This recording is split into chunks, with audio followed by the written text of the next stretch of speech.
안녕하세요. NCS 19.2 버전에 대해서 새롭게 업데이트된 내용을 소개하게 될 조선영입니다.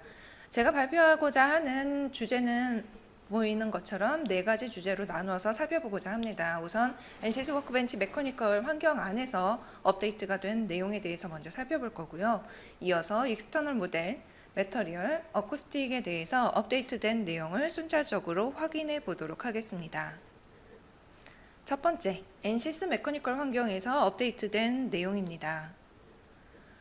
우선 CMS 모달이 이제 메커니컬 환경에서도 지원이 되게 들어왔습니다. 그래서 모달 해석에서 CMS 컴포넌트 모달 신시시스라고 하는 해석을 지원을 하게 되어 있는데요. 이 CMS 모달 같은 경우에는 세 개의 솔루션 과정으로 이루어지게 됩니다. 첫 번째 제너레이션 패스, 이어서 유즈 패스, 그 다음에 익스펜션 패스, 이렇게 세 가지 단계를 거쳐서 진행을 하게 됩니다. 자, 메커니컬 환경에서는 이 세 가지 단계를 어떻게 진행할 수 있는지 좀 살펴보도록 하겠습니다. 우선 첫 번째 제너레이션 패스 작업을 진행을 할 텐데요. 자, 여기에서 보게 되면은요. 디텍션 컨덴스드 파트 인터페이스라고 하는 옵션을 사용을 할 수가 있게 됩니다. 자, 얘는 어떤 걸 의미를 하는지 좀 살펴볼 건데요. 일단 모달 해석을 진행을 할 때 사용했었던 모든 경계 조건을 가지고서 컨덴스드 파트 인터페이스로 자동 감지를 하게끔 만들어주는 옵션이라고 생각하시면 됩니다. 자, 여기에서 인터페이스에서 자동으로 감지가 되어지는 다른 항목들을 좀 살펴볼 건데요. 바로 조인트, 스프링, 베어링, 컨택, 리모트 포인트들. 자, 이 조건들을 가지고서 저희가 자동으로 인터페이스들을 찾아서 목록에 추가를 해 주실 수가 있을 겁니다. 자, 이렇게 추가된 이 컨덴스드 파트 인터페이스에 대한 상세 설정 창을 보시게 되면요. 이 여러 개의 솔버 타입을 지정을 해 주실 수가 있습니다. 뭐 다이렉트라든지 슈퍼노드, सब스페이스. 자, 이런 솔버 타입들을 정의를 해 주실 수가 있고요. 럼피드 매스 포뮬레이션도 지원을 해주게 되는데, 이는 추가되어 있는 이 매스 트리트먼트에 대해서 포인트 매스와 디스트리뷰트 매스 모두에 대해서 지원을 해주는 기능이라고 보시면 됩니다. 또 이 제너레이션 패스에서는요, 감쇄의 효과를 제외하거나 포함시켜 주실 수가 있습니다. 또 이 상세 설정창 보시게 되면은 다음 하단에 이 넘버 오브 마스터 노드라고 하는 항목이 들어가 있게 되는데요. 이 항목은 제너레이션 패스에 사용이 되는 마스터 노드가 몇 개일까를 표기를 해주는 겁니다.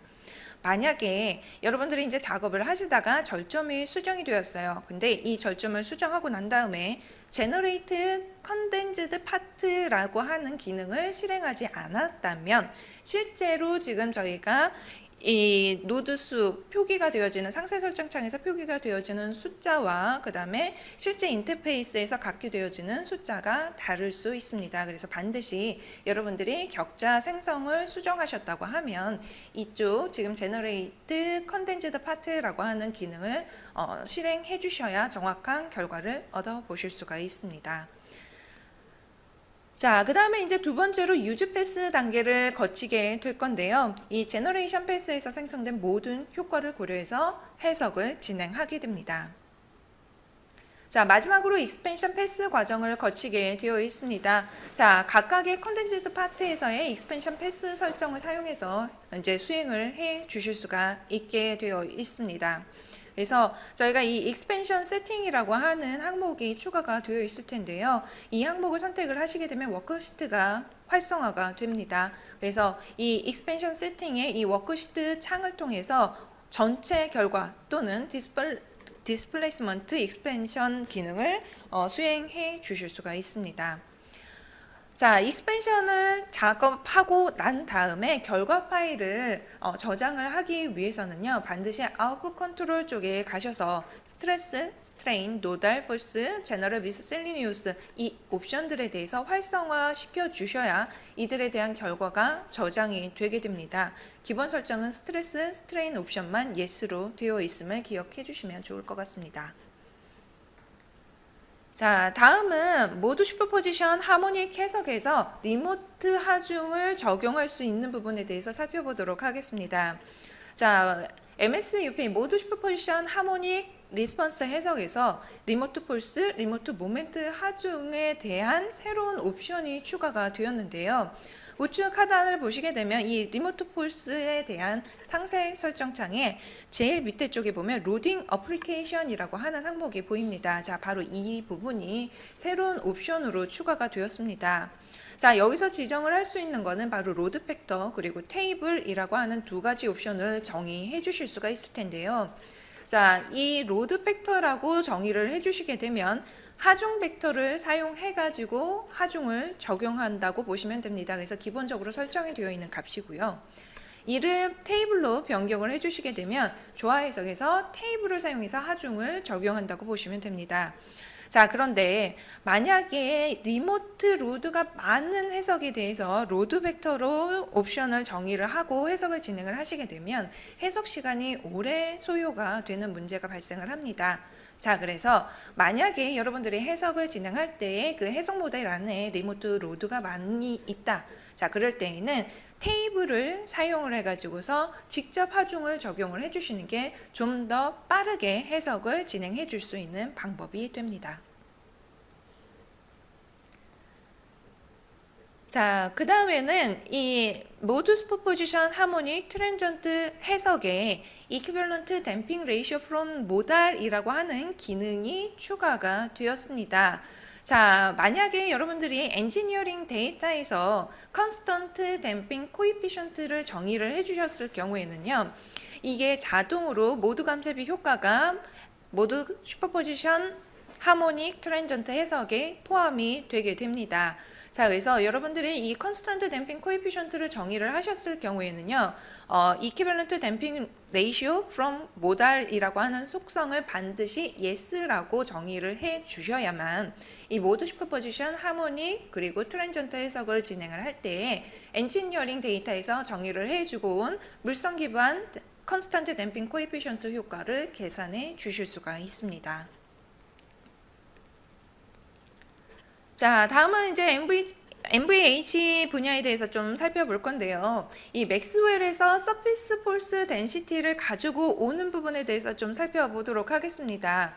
자, 19.1 버전까지만 하더라도요. 이 맥스웰에서 서피스 폴스 덴시티 하중을 단일 주파수에 대해서 가지고 들어오실 수 있었습니다. 자, 그런데 이 19.2에서는 이런 제한 사항이 없어졌습니다.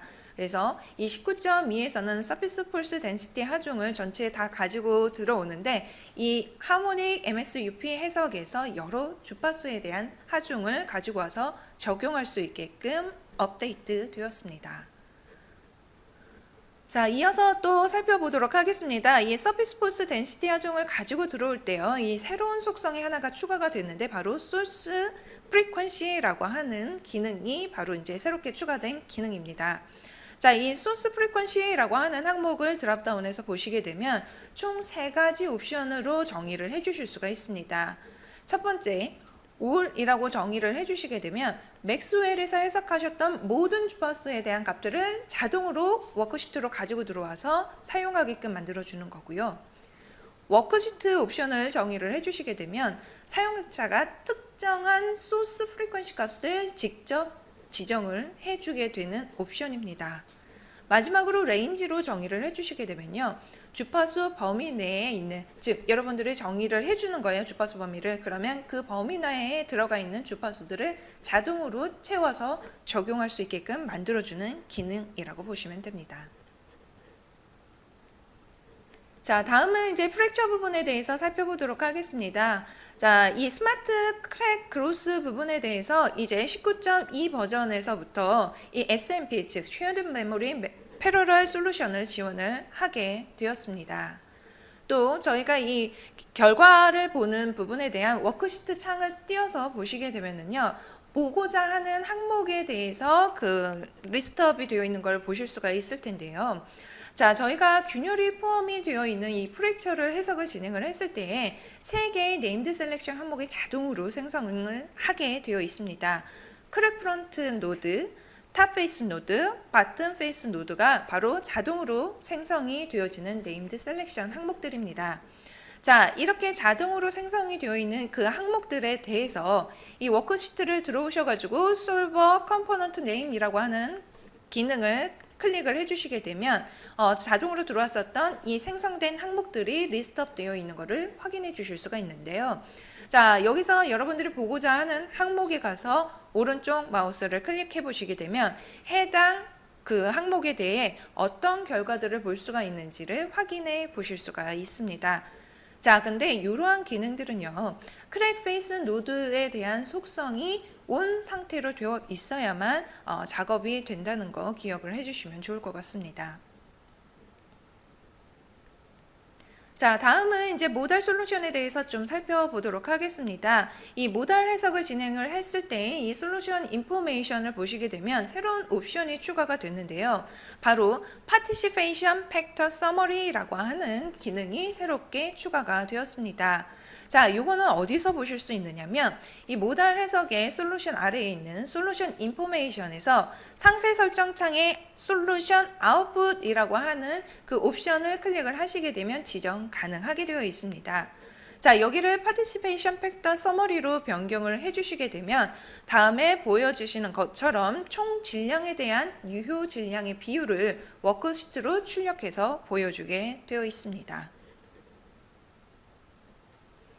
자, 다음은 이제 기타 그 특징들에 대해서 어떤 부분이 업데이트가 되었는지를 좀 살펴보도록 하겠습니다. 자, 스태틱 트랜전트 스트럭처럴 해석에서 이제 베어링을 지원을 하게 되어 있는데, 자, 이때에는 반드시 라지 디플렉션 옵션을 활성화 시켜 주셔야 이제 지원이 된다는 점 기억을 해 주시고요. 자, 볼륨 프로브에 대한 상세 설정 창에서 다음에 보여지는 이제 항목이 지오메트리 셀렉션에서 좀 더 포함되어져서 선택의 폭을 넓혀 주었습니다. 자, 어떤 것들을 더 추가적으로 선택할 수 있게 되었는지 살펴보도록 하겠습니다. 자, 바디 메쉬 엘리멘트 이 부분에 대해서 저희가 이 볼륨 프로브에 대한 그 셀렉션 부분에서 추가적으로 더 선택할 수 있는 항목으로 들어오게 되었습니다. 자, 이 기능은요, 스태틱 해석을 진행을 하거나 아니면 트랜전트 스트럭처럴, 스테디 스테이트, 트랜전트 서멀, 일렉트릭, 서멀 일렉트릭 해석에 대해서만 이 기능이 지원이 된다는 점 좀 기억하고 사용을 해주시면 좋을 것 같습니다. 자, 다음은 솔루션에 대해서 튜뷸러 데이터를 확인을 해보실 수가 있을 텐데요. 이 튜뷸러 데이터에 출력이 되어지는 그 시간대에 대한 온도 결과를 여러분들이 또 자동으로 생성을 해줄 수 있는 기능이 이 19.2에 업데이트가 됐습니다. 자, 그래서 이 트리에서 솔루션 항을 선택을 하시게 되면 그래픽 하단에 이 태블러 데이터라고 하는 항목이 보였었는데요. 자, 여기에서 여러분들이 확인하고자 하는 그 시간대에 대해서 단일 또는 여러 개의 시간대를 다중 선택하신 다음에 오른쪽 마우스 클릭하시고 Create Temperature Result라고 하는 것을 클릭을 해주시게 되면 그 해당한 시간대에 대한 해석 결과가 자동으로 추가가 되는 것을 확인해 보실 수가 있습니다. 자, 그 다음에 저희가 이 빔이라든지 조인트, 스프링에 대한 이제 새로운 속성이 추가가 되었는데요. 자, 빔, 조인트, 스프링 조건을 부여를 하시고 상세 설정창 하단을 보시게 되면은 엘리멘트 APDL name이라고 하는 항목이 새롭게 들어와 있는 것을 확인해 보실 수가 있습니다.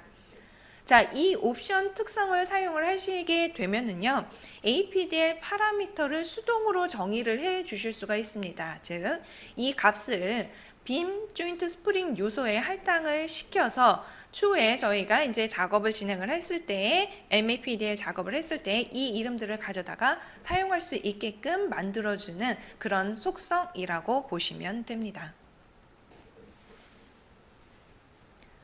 자, 그 다음에 이제 볼트 프리텐션에 대해서 지금 강화가 되어지는 부분을 좀 살펴보도록 하겠습니다. 그래서 이 19.2에서 볼트 프리텐션 조건을 주게 되면은요, 솔브 비헤이비어 옵션을 사용을 해서 다중 바디, 페이스, 엣지에 이 볼트 프리텐션 조건을 적용을 할 수 있게끔 강화가 되었습니다. 자, 그래서 제일 하단에 보시게 되면 저희 볼트 프리텐션에 대한 항목에 대해서 상세 설정창을 보시면 솔브 비헤이비어라고 하는 항목이 보이게 될 겁니다. 자, 여기에서 선택할 수 있는 옵션을 보시게 되면 두 가지입니다. 컴바인드, individual 이 두 가지 옵션을 정의를 해 주실 수가 있는데 이 중 combined가 기본 값으로 설정이 되어져 있습니다. 자, individual 같은 경우에는요, 제가 여러 개 선택을 했어요. 그리고서 볼트 프리텐션 조건을 줬었을 때 각 개별 선택에 대한 입력 파일에 프리텐션 아이디를 할당시켜 주게 됩니다. 생성이 되게 됩니다. 자, 근데 이 기능을 사용할 때 이제 제한 사항이 몇 가지가 있습니다. 좀 살펴보도록 하겠습니다.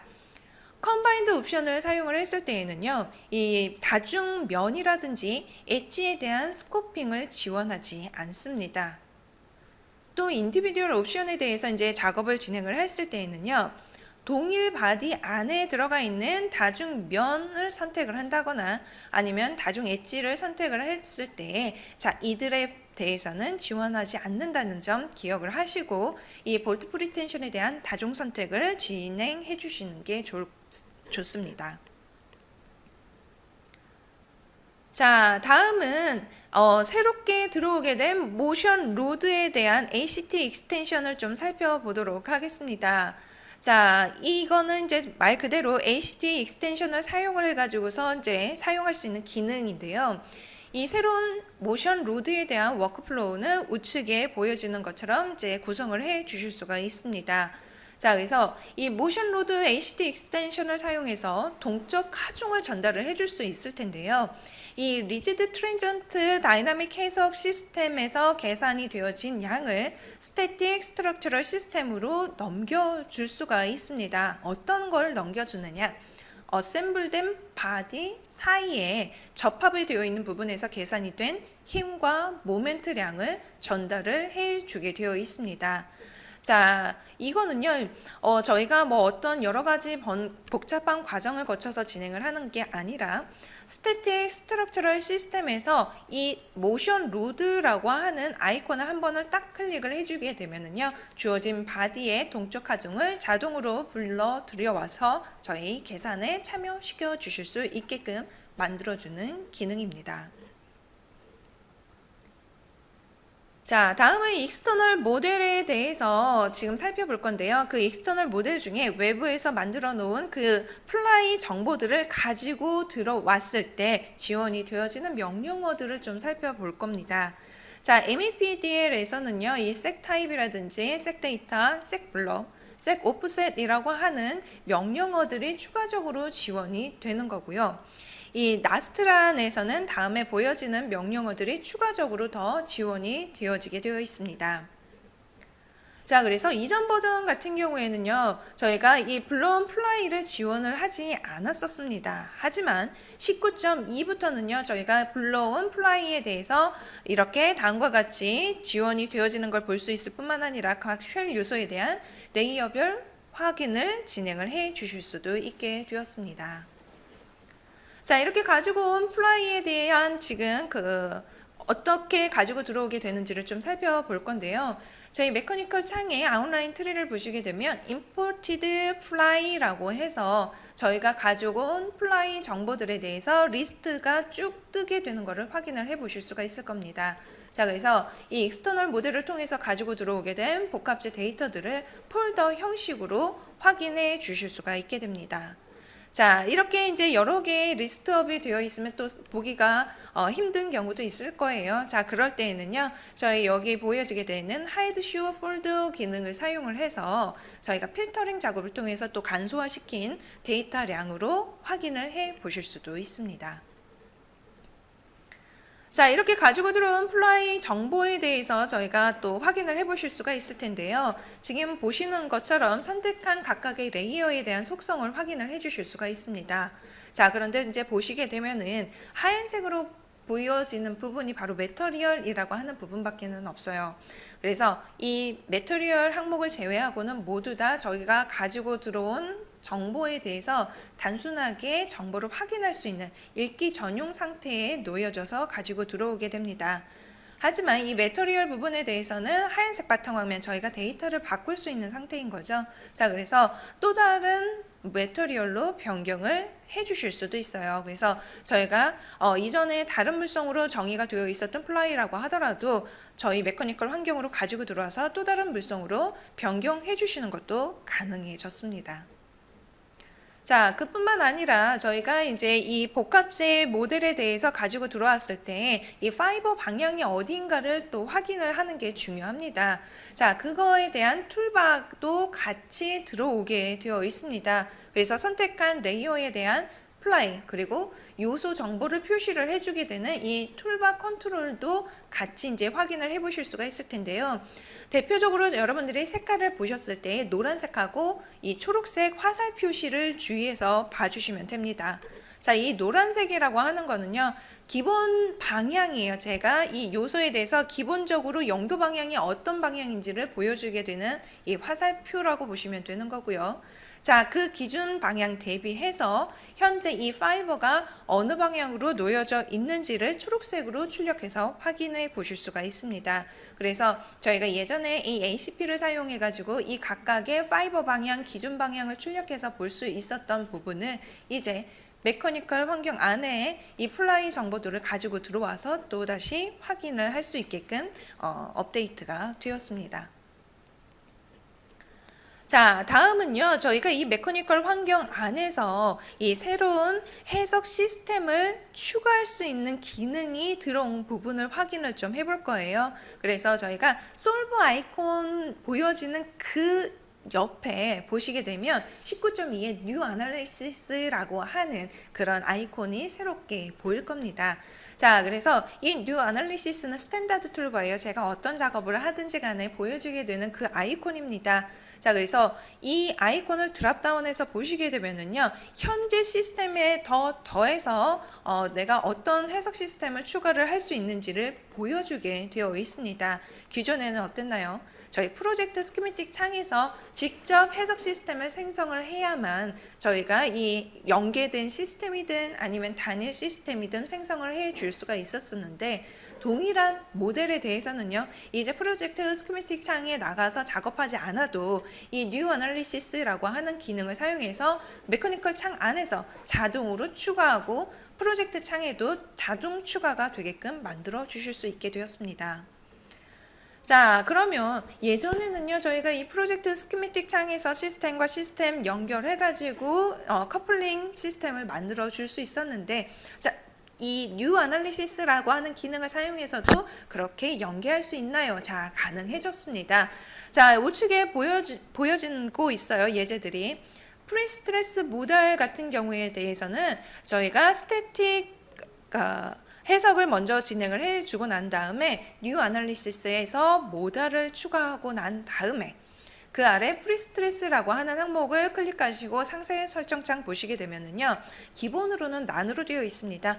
나는 전화종 고려 없이 단독 모달 해석을 하겠다라고 정의가 되어 있는데, 이 부분을 스태틱 스트럭처럴로 정의를 해주시게 되면 자동으로 프리스트레스 모달 해석이 만들어지게 되어 있고요.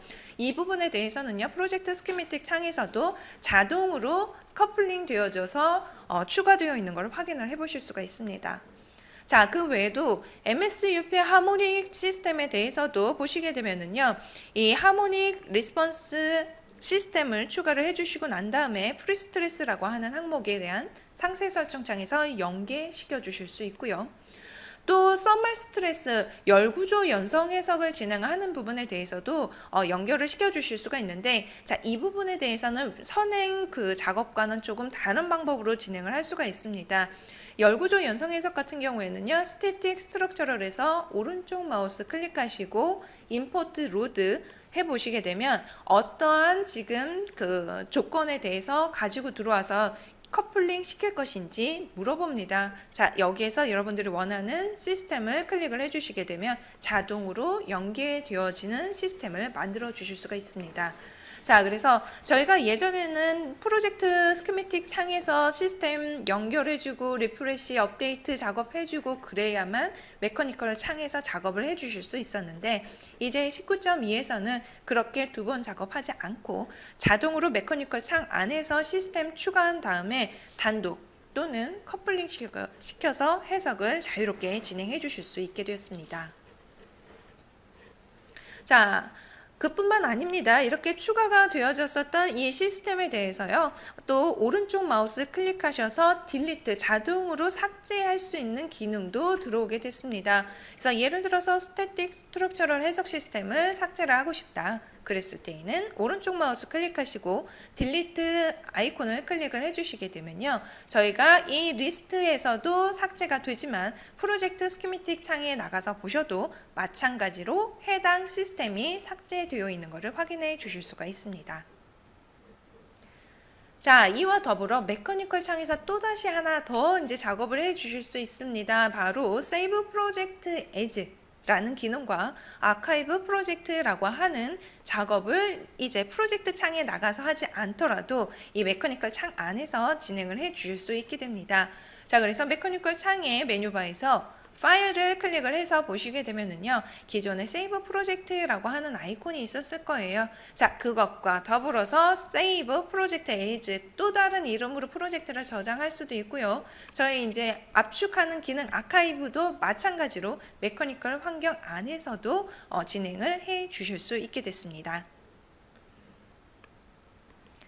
자, 그 다음에 이 라이센스 선택하는 기능도 새롭게 들어왔어요. 자, 저희가 예전에 해석을 진행을 하기 위해서는 라이센스 프리퍼런스에서 그 리스트업을 해놨었죠. 어떤 라이센스부터 순차적으로 가지고 와서 사용을 할 것인지. 자, 그래서 남아있는 것 중에 최상위에 있는 라이센스를 자동으로 물고 와서 해석에 참여를 시켰는데요. 이제 그 방법을 사용을 하실 수도 있고, 그리고 여러 개의 라이센스 중에 그냥 여러분들이 원하는 라이센스를 설정해서 그 라이센스를 가지고 가서 해석에 참여시킬 수도 있게 만들어졌어요. 자, 어떻게 하느냐? 이 해석 시스템에서 이 모델이라고 하는 항목에 대한 속성을 확인을 해 보시게 되면 제일 하단에 라이센스라고 하는 항목이 새롭게 추가된 걸 보실 수가 있을 겁니다. 자, 얘를 드랍다운해서 보시게 되면 Use License Preference라고 하는 건 저희가 기존 방식대로 그대로 남아있는 라이센스 중에 최상위에 있는 라이센스를 물고 와서 사용하게끔 만들어 주겠다는 뜻이고요. 나머지 아래쪽에 보시게 되면 여러분들이 현재 보유를 하고 있는 라이센스들 피처들이 보일 거예요. 자, 그 중에서 현재 해석에 필요로 하는 라이센스 어떤 걸 사용을 할 것이냐, 예, 여러분들이 또 선택해서 현재 해석에 적용시켜 주실 수도 있을 겁니다. 그래서 최상위에 있어요. 근데 저는 되게 간단한 선형 해석을 할 거예요. 자, 그럼에도 불구하고 상위 버전에 있는 게 지금 엔터프라이즈라고 하게 되면 다른 분들이 더 상위 해석을 진행을 해야 할 때 그 라이센스를 사용하지 못하는 문제도 있을 수 있습니다. 자, 그런데 이 라이센스 셀렉션이라고 하는 기능이 새롭게 들어왔기 때문에 여러분들이 해석하고자 하는 그 범위에 맞춰서 다양한 라이센스들을 여러분들이 직접 선택해서 적용을 시켜 주실 수 있을 겁니다. 자, 그 다음에 익스포트 뷰라고 하는 기능도 이제 새롭게 들어왔는데요. 저희 메커니컬 환경 안에서 어떤 바라보는 방향에 대해서 저장을 할 수가 있었을 거예요. 자, 근데 이 바라보는 방향에 대해서 파일로 아예 저장을 하고 싶다. 자, 그랬을 때 바로 이 기능을 좀 사용을 해주시면 됩니다. 자, 그래서 저희가 이 툴스 옵션에 대해서 클릭해서 들어가시게 되면 메커니컬의 익스포트라고 하는 항목이 있을 거예요.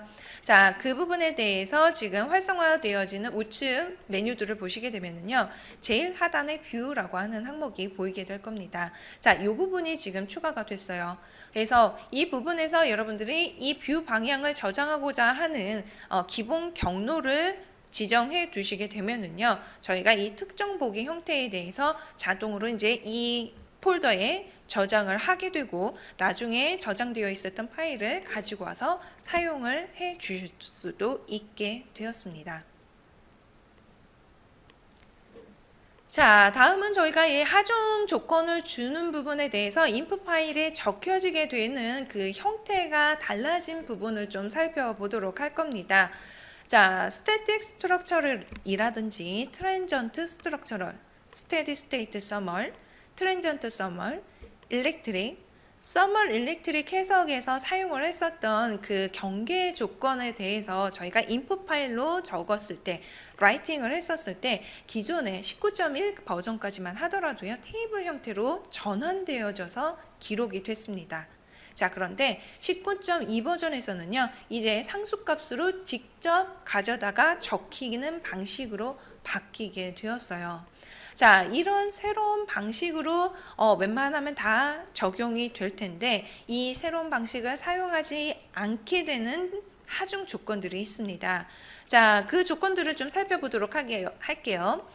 자, 만약에 여러분들이 컴포넌트 하중을 적용을 했을 때 X, Y, Z 중에 하나라도 튜뷸러 데이터로 정의가 되어 있다. 자, 그러면 기존 방식대로 인풋 파일에 적히게 됩니다. 또 하중을 정의하는 방향이 전역 좌표기 방향과 다를 경우도 마찬가지로 다르게 적히고요. follow 201 요소를 사용해서 벌텍스에 폴스 또는 모멘트 하중을 준 경우라든지 회전 가속도, 회전 속도가 적용이 되어진 경우 모두 다 이렇게 직접 상수값을 가지고서 인풋 파일에 적혀지지 않는 테이블 형식으로 전환돼서 적히게 되는 기존 방식을 사용해서 기록이 되게 됩니다.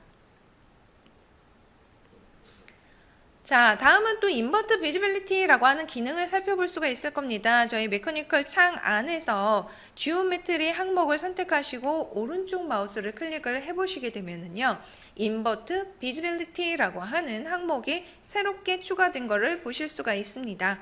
자, 이 아이는 어떤 것들을 해줄 수 있느냐? 현재 그래픽 창에 보여지게 되는 개체가 있을 거고 하이드 되어 있는 개체가 있을 거예요. 자, 그 부분에 대해서 전환을 해주는 기능이라고 보시면 됩니다. 그래서 숨겨진 개체들은 표시를 해주고 보이게 해주고 현재 보였었던 개체에 대해서는 하이드 시켜주는 기능이라고 보시면 됩니다.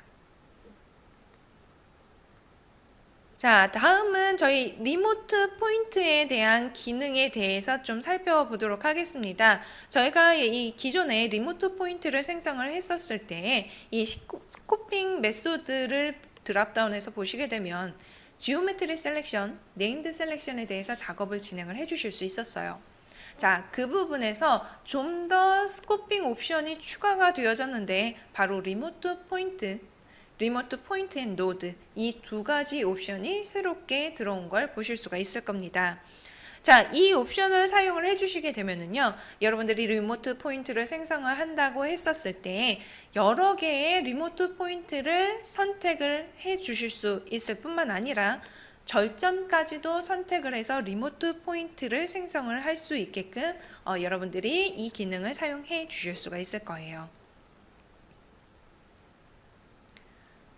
자, 그 다음에 저희가 이 유한 요소에 대해서 하중 조건을 줄 수 있는 추가적인 항목들을 좀 살펴보도록 할 건데요. 자, 픽스드 서포트에서 이제 절점 또는 요소 면에 대해서 선택해서 지정을 해 줄 수 있게 됐고요. 인터널 힛 제너레이션에 대해서는 요소에다가 적용을 해 줄 수 있게 됐어요. 또 힙플로우 같은 경우에는 요소 면에다가도 이 힙플로우 조건을 적용해 줄 수 있게끔 저희가 업데이트가 되었습니다. 자, 다음은요, 저희 컨스트럭션 지오메트리에서 가지고 올 수 있는 이 STL 파일에 대해서 살펴보도록 할 겁니다.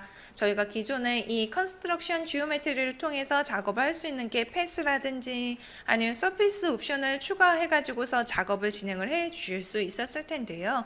자, 여기에 더불어서 STL 파일도 가지고 들어와서 확인을 할 수 있게끔 만들어 주었습니다. 자, 그래서 이 컨스트럭션 지오메트리에서 오른쪽 마우스 클릭해서 STL 파일을 추가하겠다, 임포트 STL 파일을 클릭을 해주시게 되면 저장이 되어 있는 STL 파일을 가지고 들어오실 수가 있을 거예요. 자, 이렇게 불려 들어오게 된 STL 파일에 대해서 상세 설정 창을 보시게 되면요, 색상, 지금 표기가 되어지는 이 색깔이라든지 아니면 단위라든지 속성 등에 대해서 별도로 정의를 해 주실 수 있게끔 활성화가 되어 있을 겁니다. 자, 그리고 불러오는 작업이 모두 종료가 되면요, 완료가 되면은요, 상세 설정 창에 제일 하단을 보시게 되면 Statistics라고 하는 항목이 보일 겁니다. 자, 얘는 뭘 이야기를 하느냐? 불러온 STL 파일에서 가지고 있는 삼각형 수가 몇 개인지를 표기해서 보여주는 항목이라고 보시면 됩니다. 자, 그 다음에 저희가 이 unit이라고 하는 값을 달리해서 동일한 STL 파일에 대해서 다른 형태로 또 가지고 들어와서 적용을 해 주실 수도 있고요. show mesh라고 하는 아이콘을 클릭을 해 주시게 되면 가지고 들어온 STL 파일이 갖고 있는 삼각형 형상에 대해서 격자 형태로 보여주게 될 겁니다.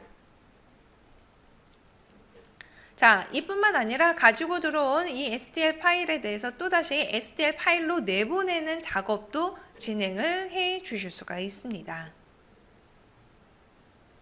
자, 여기까지 해서 NCS 메커니컬 환경에서 업데이트가 된 부분을 좀 살펴보았습니다. 자, 다음은 두 번째 주제인 매터리얼 디자이너에 대해서 살펴보도록 하겠습니다. 자, 이 부분에 대해서 이제 다음과 같은 목차를 가지고서 확인을 해볼 텐데요. 이 부분을 설명하기 전에 제가 먼저 이 NCS 컴포짓 프리포스트라고 하는 ACP가 R19.2에서 어떠한 새로운 기능이 추가가 되었는지를 먼저 살펴보도록 할 거예요.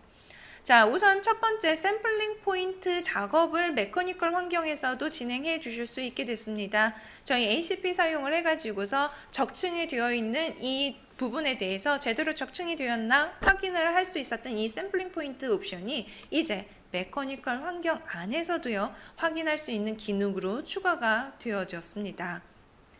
자, 그 다음에 두 번째 드래핑 시뮬레이션. 자, 저희가 이제 공유를 가지고 있는 면에다가 이 복합재를 올려 놓았을 때 이제 드래핑 좀 구겨지는 부분이 있을 거예요. 자, 그런 부분들을 해석하는 게 바로 드래핑이었었는데 이 드래핑 해석이 좀 더 강력해지고 10배 더 빠른 속도, 성능을 갖게 되었다는 게 바로 19.2에서 업데이트가 된 부분입니다.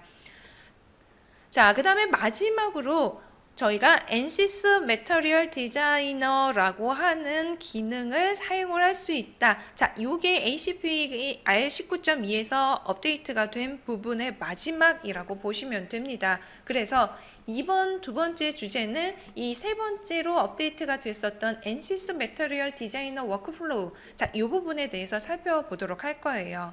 그래서 저희 19.2 버전부터 이 NCS 매터리얼 디자이너라고 하는 프로그램을 사용을 할 수 있게 되었는데 바로 UI는 뭐냐?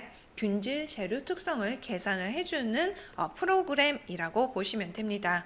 자, 이 기능 때문에 ACP에서는 패브릭 파이버 앵글이라든지 매터리얼 원 디렉션이라고 하는 새로운 재료 특성을 포함을 하게 되었습니다. 자, 그러면 이 기능에 대해서 좀 더 상세하게 살펴보도록 하겠습니다.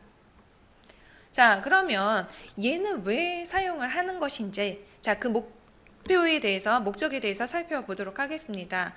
자, 섬유 강화 복합 재료를 살펴보시게 되면은요, 되게 미세 구조 모델링이라든지 이들에 대해서 해석을 하기 위해서는요, 직접 모델링 작업을 해서 해석에 참여시켜 주실 수도 있겠지만, 자, 그렇게 하기에는 저희 모델링에 투여를 해야 할 시간도 많이 들고요. 그 다음에 그걸 해석을 진행하는 시간에 대해서도 많이 소요가 되게 될 거예요. 자, 그렇기 때문에 이러한 모델링에 대해서 저희가 등가 물성을 얻어서 그 물성을 적용을 해주게 된다면 좀 더 빠르게 하지만 결과는 유사하게 얻어낼 수 있을 겁니다. 그렇기 때문에 바로 이 기능을 사용을 해주게 될 건데, 이러한 매터리얼 디자이너라는 거는 어떻게 사용을 할 수 있는지 좀 워크플로우를 살펴보도록 하겠습니다. 자, 저희가 이 컴포넌트 시스템 아래쪽에 보시게 되면 바로 이 매터리얼 디자이너라고 하는 시스템이 새롭게 들어와 있는 걸 보실 수 있을 거예요. 자, 이 매터리얼 디자이너라는 시스템을 새롭게 추가를 해 주시게 되면 엔지니어링 데이터, 매터리얼 디자이너 이렇게 두 개의 셀로 구성이 된 시스템을 만나보실 수 있을 겁니다. 자, 그러면 엔지니어링 데이터에서는 일반적으로 저희가 이 물성을 정의를 해 주셨던 것처럼 저희 뭐 정해석에 필요한 물성 또는 복합제에 필요로 하는 물성 여러 가지 물성들에 대해서 각각 정의를 해 주시면 됩니다. 자, 그렇게 물성 정보가 정의가 다 되어졌다면 이 매터리얼 디자이너라는 셀을 더블 클릭을 해 주시면 다음에 보여지는 창처럼 저희 매터리얼 디자이너라고 하는 창이 새롭게 띄워지는 걸 보실 수가 있을 겁니다. 자, 여기에서 각각의 물성을 정의를 하고 사용하게 될 형태를 지정을 해 주시게 되면은요, 저희가 복잡하게 구성이 되어 있는 복합제에 대해서 저희가 또다시 등가 물성을 쉽게 얻어낼 수 있게끔 만들어질 겁니다. 자, 이렇게 계산이 되어지는 등가 물성은요, 바로 이 또 다른 엔지니어링 데이터와 연결시켜서 저희가 직접 해석에 사용할 수 있는 형태로 전달을 해 줄 수 있게 되어 있습니다. 자, 그렇다면 이 매터리얼 디자이너에서는 이 등가 물성을 계산을 할 때 어떤 순서대로 지금 진행을 하게 되는지를 살펴보도록 할 겁니다. 자, 우선은 마이크로 모델 또는 RVE 유닛셀이라고도 이야기를 하는데 이 마이크로 모델을 생성을 해주시는 게 필요합니다. 그래서 다양한 마이크로 모델을 선택을 해 주시고 난 다음에 등가 물성 계산을 하기 위해 하중을 적용을 해 주시고 그거에 대해서 결과를 출력을 하시게 되면 등가 물성을 출력해서 적용해 주실 수가 있게 될 겁니다. 자, 그러면 위에서 지금 저희가 살펴봤었던 이러한 데이터들은 어떤 것들을 계산해서 내뱉어 주게 될 것인지 좀 살펴보는 게 필요하겠죠. 자, 선형 구조 해석과 해석에 필요한 물성과 그 다음에 열해석에 필요로 하는 물성에 대해서 계산이 되어집니다. 자, 우선 스트럭처럴 구조 해석에서 필요로 하는 물성은 어떤 것들이 나오냐면요. 올소트로픽 엘라스티시티라고 해서 영수 모듈러스 포화성비 그리고 쉐어 모듈러스 값이 출력이 되고요. 그 다음에 어나이소트로픽 엘라스티시티라든지 덴시티 값이 출력이 되어집니다. 또 열 쪽, 서멀 쪽에서 출력이 되어지는 물성을 보시게 되면 올소트로픽 시칸트 코에피션트 오브 서멀 익스펜션이라고 하는 항목이 출력이 되고요. 이와 더불어서 올소트로픽 서멀 컨덕티비티, 스페시픽 힛 이 항목들도 계산되어져서 저희가 가지고 와서 등가 물성으로 적용시켜 주실 수 있게 됩니다. 자, 그뿐만 아니라 저희가 이 파라미터를 지정을 해 주실 수도 있게 되어 있습니다. 자, 그래서 저희가 이 매터리얼 디자이너라고 하는 창 안에 보시게 되면은요, 이 지정을 해주는 수치 값을 정의를 해주는 부분 우측을 보시면 P자라고 하는 아이콘이 보일 거예요. 자, 그 P 아이콘을 클릭을 해주시게 되면 매개 변수화 시켜서 여러 가지 다양한 값들을 지정해 주어 그거에 따른 등가물성을 또 출력해서 확인을 해 주실 수 있고요. 자, 우측에 보여지는 것처럼 그 매개 변수별 나오게 된 등가물성의 값을 그래프로 출력해서 또 확인해 보실 수가 있을 겁니다. 자, 이렇게 매개 변수로 설정할 수 있는 항목들을 좀 보시게 되면은요, 이 파이버 볼륨 프랙션이라든지 쉐어 앵글, 릴레이티브 덴시티 값 또는 이제 볼륨 프랙션이라고도 표기를 해주게 되는데 이러한 값들에 대해서 매개 변수화 시켜서 이들이 변함에 따라서 어떻게 등가물성의 값이 달라지게 되는지를 확인해 보실 수 있게 될 겁니다. 자, 그러면 앞서서 저희가 봤었던 부분이죠. 여러 가지 마이크로 모델을 이제 생성을 해야 한다고 말씀을 드렸었어요. 자, 그럼 어떤 마이크로 모델 형태를 저희가 지원을 하는지 알아두는 게 필요하겠죠. 자, 그 형태들에 대해서 살펴보도록 하겠습니다. 총 6가지 형태에 대해서 지원을 해주고 있어요. 우선 유니디렉셔널 컴포짓에 대해서 균일하게 전부 다 같은 방향으로 놓여져 있다라고 가정하는 레귤러 UD 컴포짓이라고 하는 타입을 지정해 주실 수도 있고, 이게 랜덤하게 쌓여져 있는 형태인 랜덤 유니디렉셔널 컴포짓 형태를 지정해 주실 수도 있습니다. 또는 이제 그물 형태인 라티스 스트럭처럴을 지정을 하거나 아니면 직물 형태인 우분 컴포짓을 지정을 해 주실 수도 있습니다. 자, 그 다음에 차피드 파이버 컴포짓이라고 하는 형태도 여러분들이 지정을 해 주실 수가 있는데, 이거는 뭐냐면 단섬유가 되게 여러 가지 방향으로 놓여져 있는 형태라고 보시면 됩니다. 자, 그런 형태들에 대한 모델도 정의를 해 주실 수 있고, 마지막으로 사용자가 지정한 형태에 대해서 또다시 마이크로 모델로 지정을 해 주실 수도 있습니다. 자, 그래서 여러분들이 어떤 형태에 대해서 모델화 시켜서 등가물성을 뽑아낼 것인지를 이 RV 타입이라고 하는 6개의 옵션 중에 하나를 지정해 줌으로써 모델을 생성해 주시면 됩니다. 자, 그렇다면 이런 매터리얼 디자이너라는 거를 왜 꼭 사용을 해야 하느냐, 그 이유에 대해서 좀 살펴보도록 하겠습니다. 자, RV, 자, 표준체적 요소라고도 표현을 해주는데요. 이 표준체적 요소를 생성하는데 막강한 힘을 가지고 있습니다. 실제로 저희가 RV 모델을 만들어서 멀티스케일 해석을 통해 등가물성을 구하는 게 사실상 쉽지는 않습니다. 하지만 매터리얼 디자이너 같은 경우에는요, 이 몇 번의 마우스 클릭만으로도 쉽게 등가물성 정보를 계산해서 저희 해석 시스템에 적용시켜 줄 수 있는 그런 특징을 가지고 있습니다. 두 번째, RV 매개 변수를 설정을 해 줌으로써 다양한 형상에 대해서 즉각적으로 변화해서 나오게 된 계산값을 얻어서 확인을 해볼 수 있다는 또 장점을 가지고 있고요.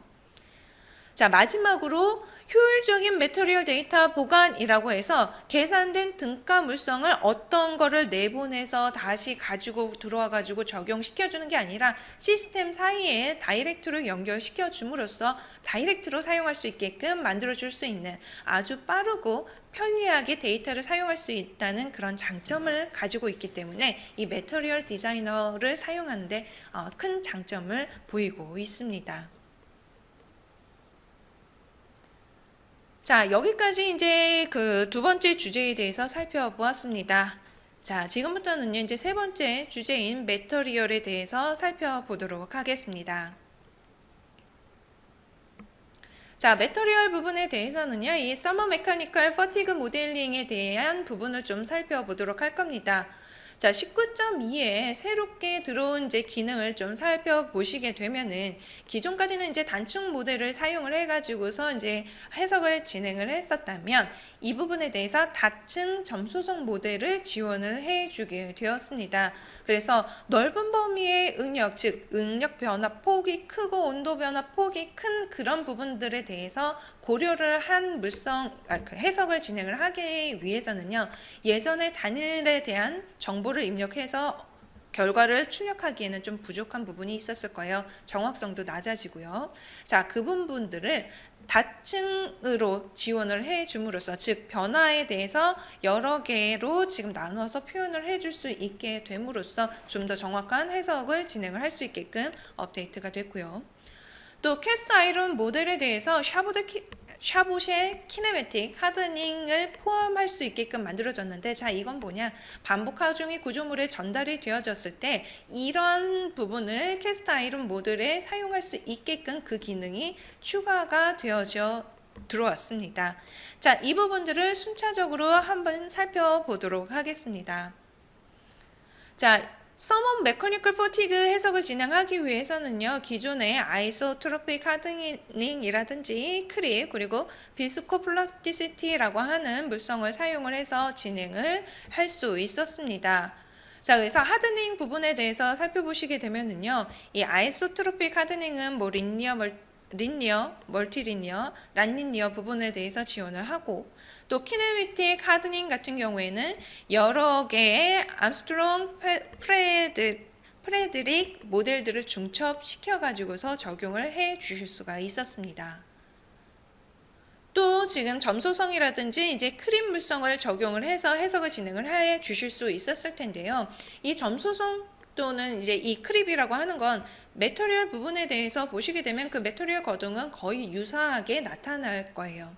차이점이 있다면요, 이 크립 같은 경우에는 하중이 일정하게 유지되는 상태에서의 변형률 변화를 표현을 해주는데 반해서 점소성 같은 경우에는 높은 스트림 레이트 하중 조건을 가져다가 사용을 할 수 있다라고 보시면 됩니다. 자, 그래서 이 점소성이라든지 크림 모두 다 고온에 노출이 되어 있을 때, 자, 반드시 고려를 해 주어야 할 중요한 성분 물성이라고 보시면 됩니다. 자, 이렇게 지금 기존의 아이소트로픽이라든지 아니면은 크릴릭, 그 다음에 비스코플라스틱 물성을 사용을 해가지고서 저희가 이 물성을 TMF 서머 메카니컬 퍼티그라고 하는 해석을 진행을 했었던 것이라면 19.2에서는요 멀티텀 비스코플라스티시티를 입력해서 이를 고려해서 해석을 진행할 수 있게끔 만들어졌다고 보시면 됩니다. 자, 그래서 기존에는 하나의 점소성 모델을 가지고서 해석을 진행을 했기 때문에 하나의 현상에만 적용을 해야 현상 하나가 표현이 되어지는 부분에 이 점소성 모델을 적용을 해야 정확한 결과 데이터가 얻어질 수 있었을 겁니다. 자, 그런데 실제로는 어떠나요? 소성 변형을 일으키게 되면은요, 하나의 현상으로 표기가 되기는 어렵습니다. 다양한 응력 수준을 가지고 있게 되기 때문에 이렇게 변화하는 응력 수준을 각각 표현을 해서 이를 고려한 TMF 해석을 진행을 할 수 있게끔 19.2에서 업데이트가 된 겁니다. 그래서 우측에 보여지게 되면은요, 예를 들어서 이제 두 개의 변화구가 있다라고 했었을 때 두 개의 익스포넨셜 비스코 하드닝 모델을 사용을 해가지고서 예전에는 단일만 표현을 했다고 하게 되면 이 중에 대한 변화하는 부분에 대해서도 이제 19.2에서는 표현을 해줄 수 있게 된 거를 확인해 보실 수가 있을 겁니다. 자, 다음은 캐스트 아이론 모델에 대해서 좀 살펴보도록 할 건데요. 이 캐스트 아이론 모델 같은 경우에는요, 이 모델링 하는 부분이 상당히 어려움이 있습니다. 그럼에도 불구하고 사람들이 많이 모델링 하기를 원하는 부분이기도 합니다.